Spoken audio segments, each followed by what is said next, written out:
So hello guys, welcome back to study for सब channel. दोस्तों, आज की इस वीडियो में हम डिस्कस करने वाले हैं अपने रिन्यूएबल एनर्जी रिसोर्सेज के यूनिट 4 का, जिसका नाम है thermo electrical, thermionic and wind energy.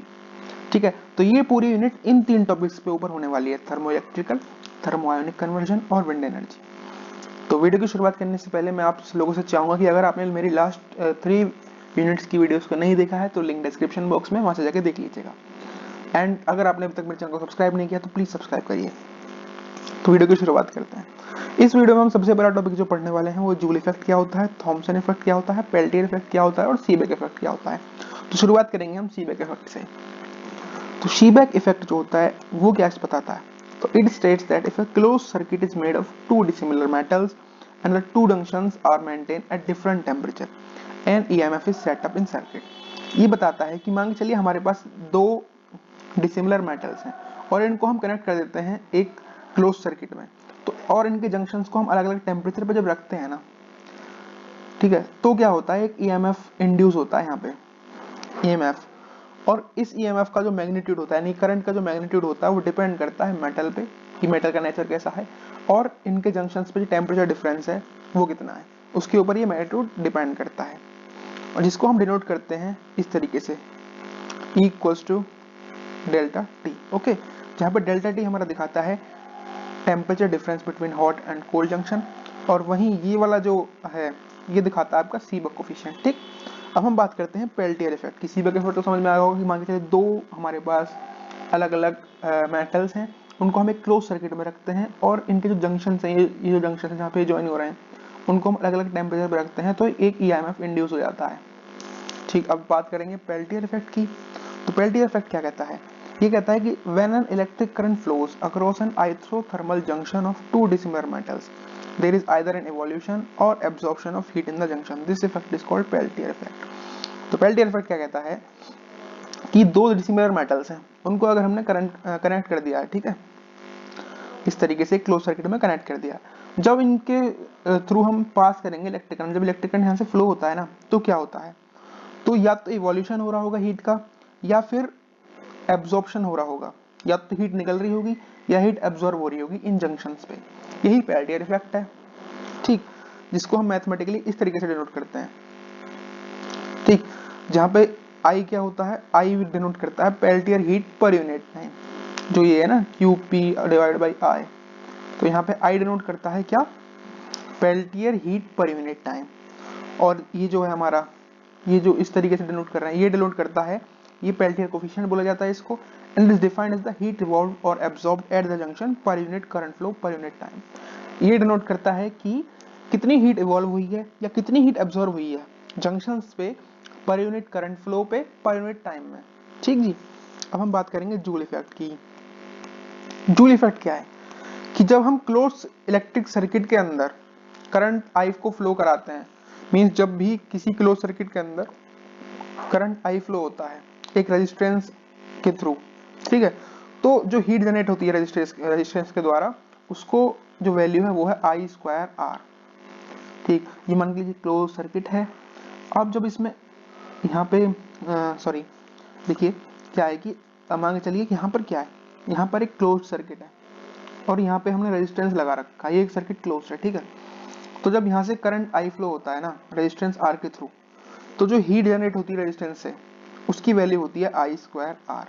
यही हमारा जूल इफेक्ट होता है, इसकी वैल्यू है Q equals to I square R. Q denote करता है हीट इवॉल्व्ड या एब्जॉर्ब्ड, ठीक है, या हीट जनरेटेड। ओके, ये जूल इफेक्ट है। अब हम बात करेंगे थॉमसन इफेक्ट की। थॉमसन इफेक्ट ये कहता है कि any current carrying conductor with a temperature difference between two points will either absorb or emit heat depending upon the material. Thomson effect ये कहते हैं कि जब भी कोई करंट कैरिंग कंडक्टर होता है, मान चलिए कोई करंट कैरिंग कंडक्टर है, ये इसका ये वाला पॉइंट थोड़ा सा कोल्ड रखा जाता है, ये वाला पॉइंट थोड़ा सा हॉट रखा जाता है, या इन दोनों के बीच में कोई डिफरेंस है टेम्परेचर का, ठीक है। तो ये जो कंडक्टर है या तो ये हीट को एब्जॉर्ब करेगा या फिर हीट को एमिट करेगा, और वो डिपेंड करता है मटेरियल के ऊपर, जिस मटेरियल का ये कंडक्टर बना हुआ है। ये थॉमसन इफेक्ट है। तो थॉमसन कोफिशिएंट जो होता है उसका क्या मतलब होता है, it denotes that a heat absorbed per unit time, per unit electric current and per unit temperature gradient. Thomson coefficient है heat absorb per unit time, per unit electric current और पर यूनिट टेम्परेचर डिफरेंस। ठीक, इसको हम इस तरीके से denote करते हैं। आई होप आपको ये चारों डिफरेंस समझ में आ गए होंगे। अब शुरुआत करते हैं हम सबसे इंपॉर्टेंट क्वेश्चंस के बारे में, जो एग्जाम पॉइंट ऑफ व्यू से काफी इंपॉर्टेंट है वाला क्वेश्चन, कि थर्मो इलेक्ट्रिक जनरेटर क्या है, उसकी कंस्ट्रक्शन कैसे करते हैं, वर्किंग क्या है और प्रिंसिपल क्या है। तो सबसे पहले बात करेंगे प्रिंसिपल क्या होता है।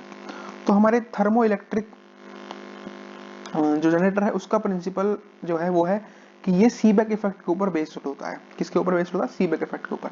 सीबेक इफेक्ट आपने पढ़ा ही था, ठीक है। क्या था सीबेक इफेक्ट? सीबेक इफेक्ट था कि जब भी क्लोज सर्किट के अंदर एक दो डिसिमिलर मेटल्स को कनेक्ट किया जाता है, ठीक है, और उनके जंक्शंस के बीच में डिफरेंट टेम्परेचर रखा जाता है तो ईएमएफ इंड्यूस होता है। इसी प्रिंसिपल के ऊपर ये हमारा थर्मोइलेक्ट्रिक जनरेटर काम करता है। इसकी कंस्ट्रक्शन क्या देखिए, हमारे पास दो डिसिमिलर मेटल्स हैं ए और बी, उनके एक एंड को हमने सी से कनेक्ट कर दिया गया है, जो कि हॉट जंक्शन के नाम से जाना जाएगा, ठीक। और उनके दूसरे एंड को हमने कनेक्ट किया है लोड से, ठीक। तो ये इसका कंस्ट्रक्शन है, देखते हैं। Contains two dissimilar metals A and B. तो हमारा जो थर्मोइलेक्ट्रिक जनरेटर है उसके अंदर दो डिसिमिलर मेटल्स होते हैं ए और बी, जिनको हम ज्वाइन करते हैं सी पे, ठीक।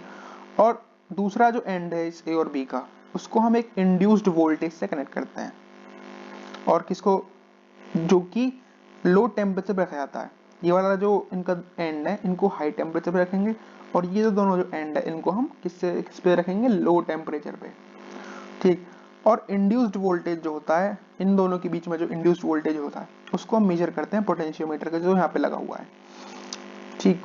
और पी टाइप और एन टाइप मटेरियल जो होता है उसका यूज किया जाता है थर्मोइलेक्ट्रिक जनरेशन के लिए।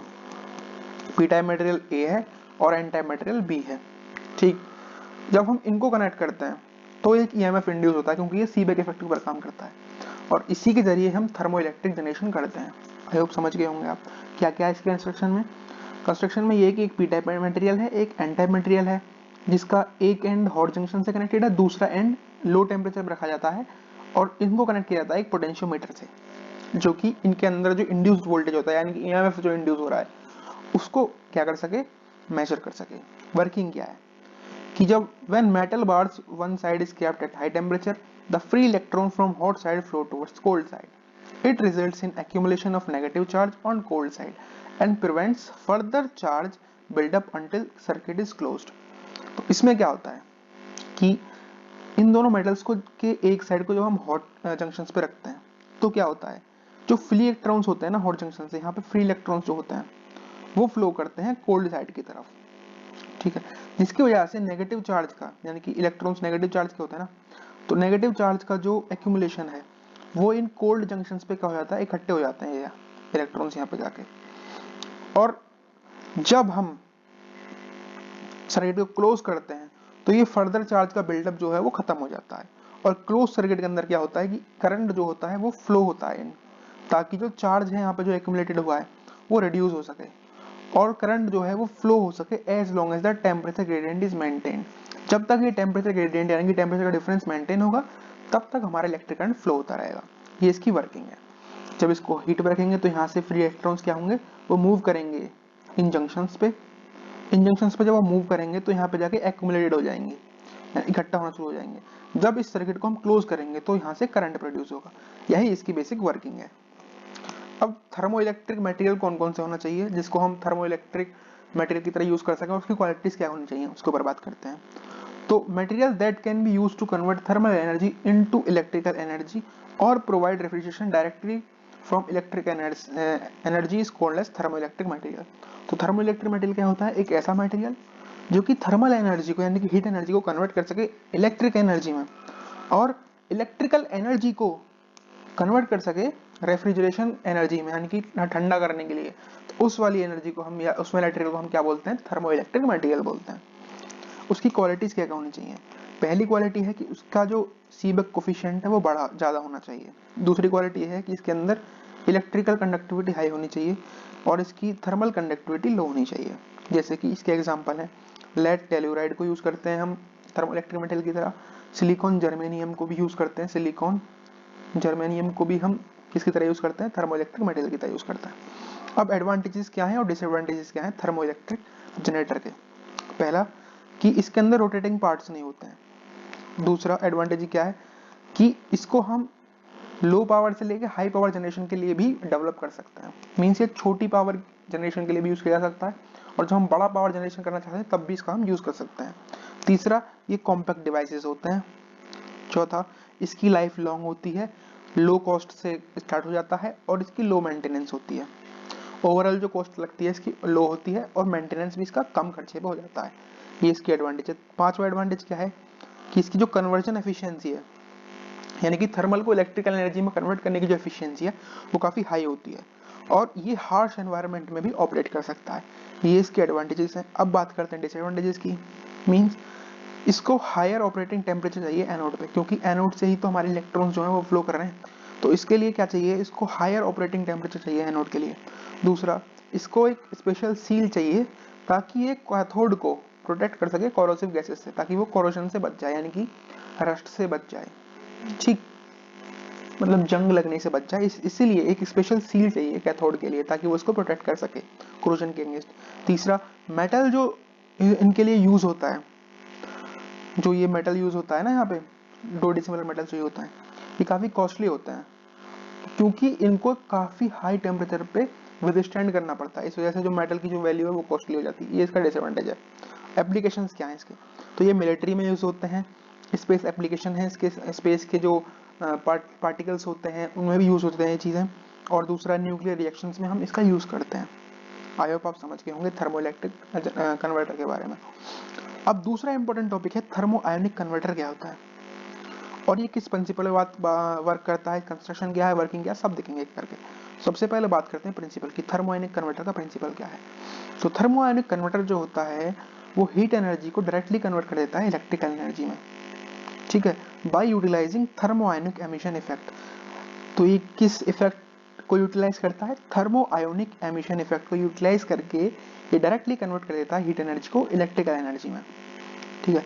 दूसरा पॉइंट क्या है, इस डिवाइस के अंदर, थर्मोआयनिक कन्वर्टर के अंदर इलेक्ट्रॉन जो हैं वो वर्किंग फ्लूइड की तरह काम करते हैं और इसमें वेपर का यूज नहीं करते हैं, ठीक है। तो in this device electrons act as the working fluid in place of vapour and electrons are emitted from the surface of heated metal. और हीटेड मेटल के सरफेस से क्या होता है, जो इलेक्ट्रॉन्स है वो एमिट हो रहे होते हैं और इस डिवाइस के अंदर इलेक्ट्रॉन ही फ्लूइड की तरह काम कर रहा होता है। तो इसका कंस्ट्रक्शन क्या है कि हमारे पास 2 डिसिमिलर मेटल्स हैं, उनको हमने एक सर्किट में क्लोज किया है और जब कैथोड को जब हीट किया जाएगा तो क्या होता है, तो जो अब इसको हीट किया जाता है यहाँ से, तो यहाँ से जो इलेक्ट्रॉन्स हैं वो फ्लो होते हैं दूसरे किसकी तरफ, दूसरे मेटल की तरफ, और इसी तरीके से करंट का प्रोडक्शन हो जाता है।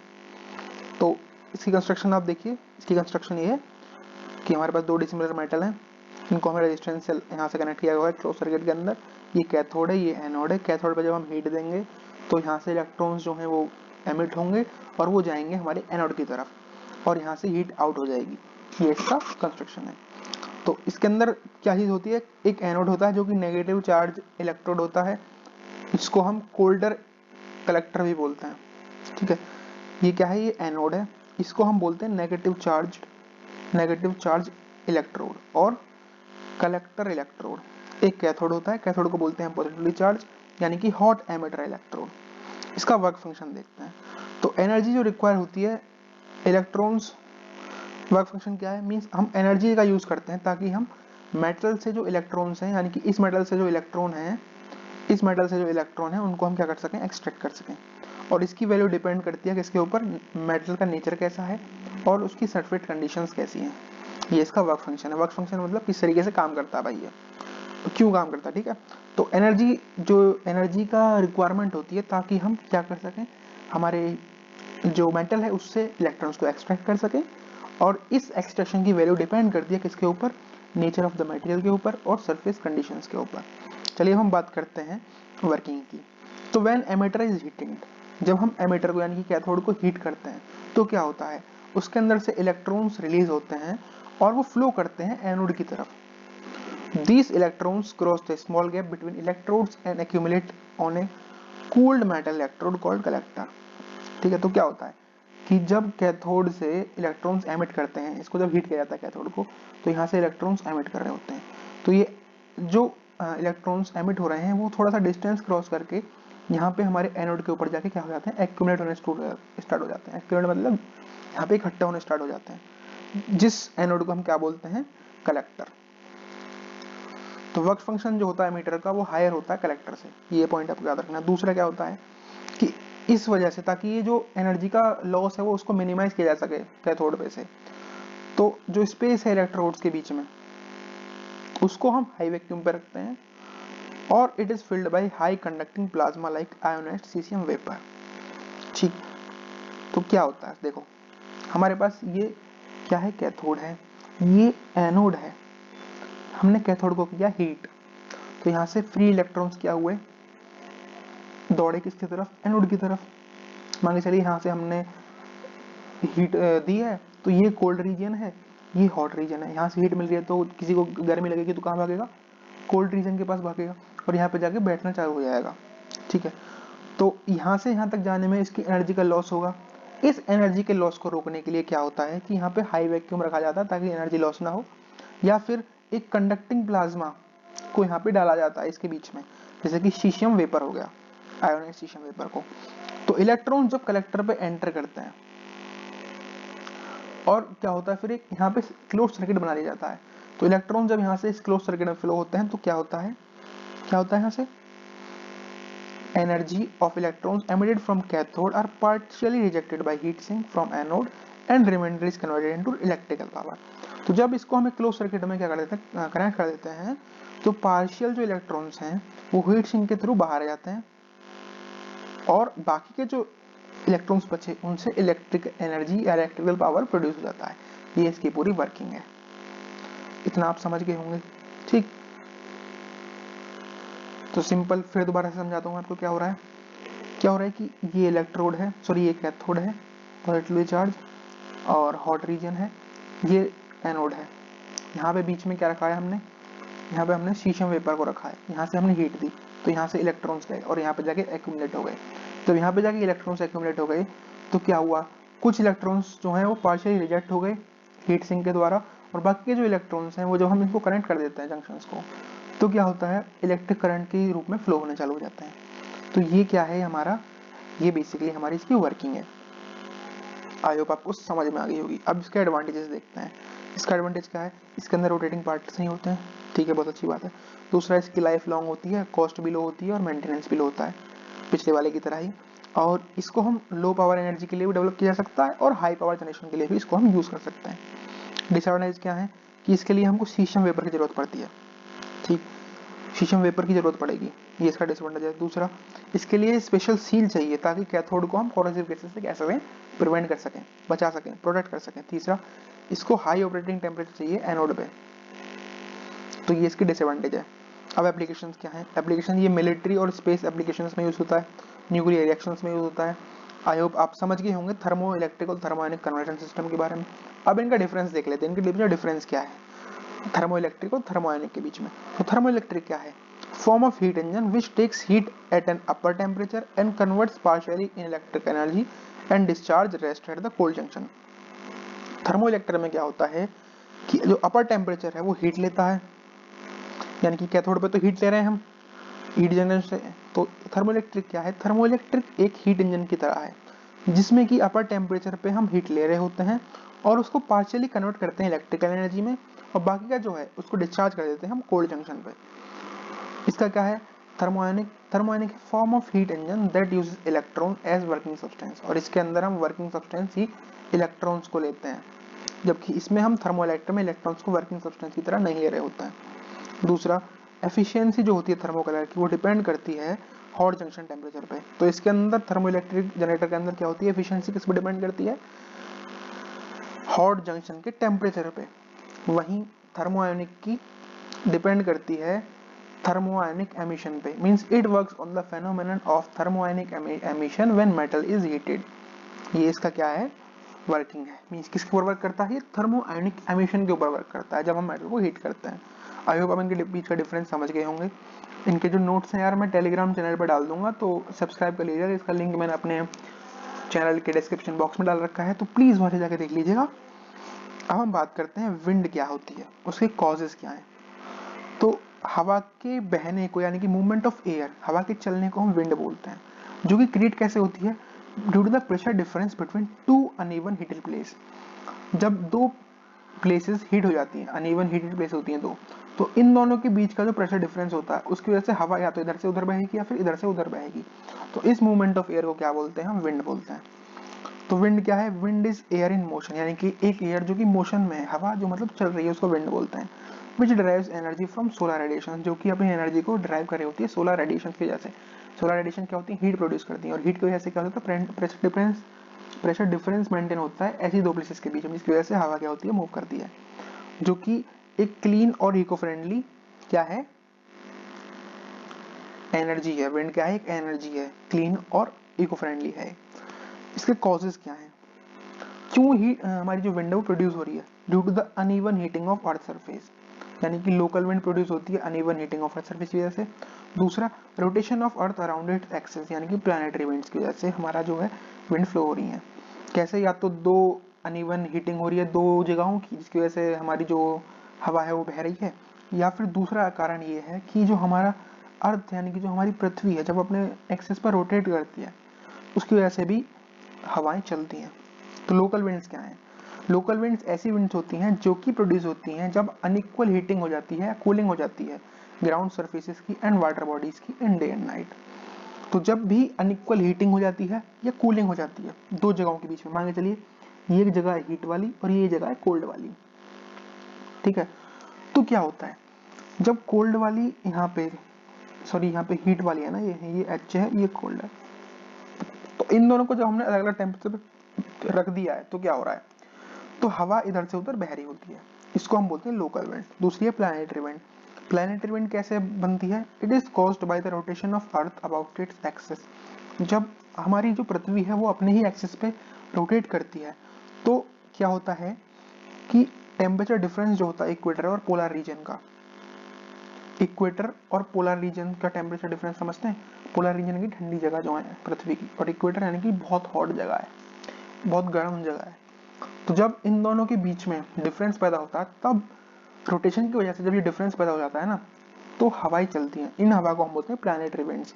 Because of this warm air from tropical region floor upwards, जिसकी वजह से जो ट्रॉपिकल एयर है यानी कि वार्म रीजन है, इक्वेटर से जो ट्रॉपिकल हवाएं हैं, ट्रॉपिकल रीजन से जो हवाएं वो कहाँ होती हैं, वो फ्लो करती हैं ऊपर की तरफ, पोल्स की तरफ, जो ऊपर पोल्स हैं, और कूल एयर जो है वो पोल से कहाँ फ्लो करती है, ट्रॉपिकल रीजन की तरफ। इस तरीके से ये चल रहा होता है, इस वजह से हवाएं प्रोड्यूस होती हैं, यही प्लैनेटरी विंड्स होती हैं।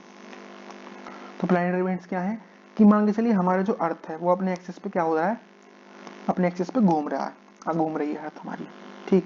तो क्या होता है कि एक इक्वेटर है, ये हमारा क्या है, पोलर रीजन। तो जब ये यहाँ पे हीट हो रही है, यहाँ पे कोल्ड है, तो यहाँ से इस टेम्परेचर डिफरेंस की वजह से इक्वेटर से जो हवाएं हैं वो पोल्स की तरफ जाएंगी, ठीक, और पोल से जो कोल्ड हवाएं वो जाएंगी इक्वेटर की तरफ। तो ये जो हो रही है साइकिल, इसको हम बोलते हैं प्लैनेटरी विंड्स। अब हम बात करते हैं main criteria for site selection for wind farm and merits and demerits of wind energy. तो ये इंपॉर्टेंट टॉपिक है यार, इसमें हम बात करेंगे कि ऐसी कौन सी क्राइटेरिया होना चाहिए, या जब हम कोई विंड मिल लगा रहे होते हैं या विंड फार्म को लगा रहे होते हैं तो जो साइट देखते हैं हम जहाँ पे ये विंड फार्म लगने वाला है, तो उसका क्राइटेरिया क्या होना चाहिए कि वो कौन कौन सी पर्टिकुलर क्वालिटीज मेंटेन करता हो जहाँ पे हम ये विंड फार्म लगा सकते हैं, उसके मेरिट्स क्या हो सकते हैं, विंड फार्म के डिमेरिट्स क्या होते हैं विंड एनर्जी के, इसके बारे में हम पढ़ेंगे। तो क्राइटेरिया क्या है साइट सिलेक्शन का, सबसे पहले वो एरिया ओपन होना चाहिए और सिटीज से दूर होना चाहिए ताकि हवा सही से आ पाए, ठीक है। दूसरा, जो एल्टीट्यूड है, जितनी ऊंचाई पे हमने इसको रखना है, हमारे विंड फार्म को जितनी भी ऊंचाई पे लगाना है, वो कैसे सेलेक्ट करते हैं हम, it is selected by taking average wind speed data, means उस साल के अंदर कितना एवरेज विंड स्पीड रहती है वहां पे उस जगह पर पर्टिकुलर एरिया पर, इसकी वजह से ये साल भर ऑपरेट होता रहे। तो इस चीज को देखते हुए हम अपना विंड फार्म लगाते हैं। तीसरा, ग्राउंड सरफेस जो है जहाँ पे हम विंड फार्म लगाने वाले हैं वो स्टेबल होना चाहिए और सॉइल की स्ट्रेंथ हाई होनी चाहिए, क्योंकि हम एक बहुत बड़ा टावर लगा रहे होते हैं जहाँ पे हम अपने ये विंड मिल्स को लगाएंगे। तो इस पूरे टावर को झेलने के लिए अच्छी सॉइल स्ट्रेंथ होनी चाहिए ना, ताकि इसको सही से झेल पाए, यानी कि सही से इसको अपने साथ पकड़ के जकड़ के रख पाए।